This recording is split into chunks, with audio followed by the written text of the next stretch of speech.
Ladies and gentlemen, welcome back to another Fortnite video. Today, I will be showing you guys how you can master the end game in Fortnite. If you aren't already subscribed, make sure to do so, as it helps support the channel, and we are on our way to 2,000 subscribers. And if you would like to stay updated on the channel, make sure to join my Discord server, link is in the description below. Without further ado, let's jump straight into the video. Starting off with positioning, this is what determines how your entire end game will go. If you position yourself badly, it can put you in a bad spot for Storm Surge, or get you lobby focused, and it could put you on the congested side of zone. Depending on if you're in high elo or not, you want to position yourself in a spot where you can see many teams to be able to rack up surge damage for later in the game. Once you have enough Storm Surge, you can rotate to dead side. For those who don't know what dead side is the part of the zone with the least amount of players. It is very easy to learn what dead side is, and when looking at the map, wherever the zone is, look to see which part of zone has the least amount of POIs for players to run into zone. For example, if it pulls into Lavish Layer, above Lavish, or the north side of the map would be dead side, because there will be less players above Lavish than below Lavish, where the entire south and east side of the map players are rotating from. Once you're staying boxed up on dead side, getting closer to end game, you will have to rotate to the next zone, and sometimes you will need to go left or right or white line it based on where the least amount of players are. You can decide this by looking through your cone and seeing which route has the least amount of players. Majority of the time you will run a zone, but as the zone gets smaller, you will have to tarp. Tarping is a very important mechanic that you need to learn that will allow you to safely get to zone without getting shot at. When tarping, you will have two priorities.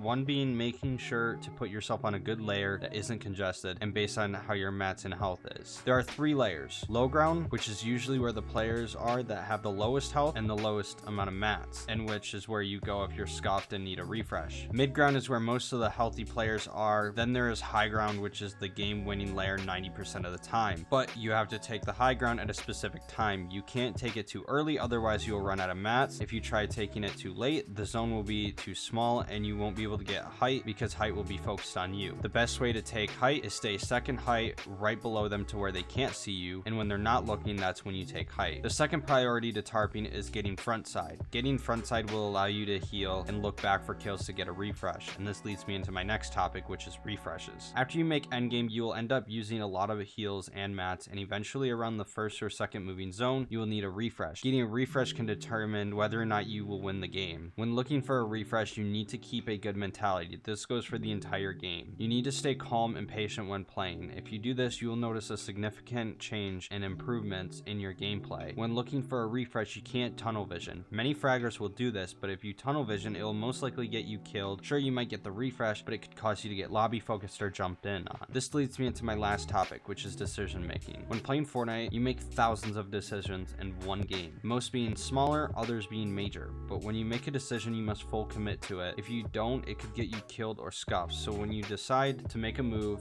and rotate, you must commit to it. I hope this video has helped you guys. If you would like to know how to master early game, click on the video that's on screen now. If it did help, make sure to drop a like and comment down below. And if you'd like to see more content like this, make sure to subscribe, as it helps out the channel so much. Without further ado, have a great rest of your day or night, and I'm out. Peace.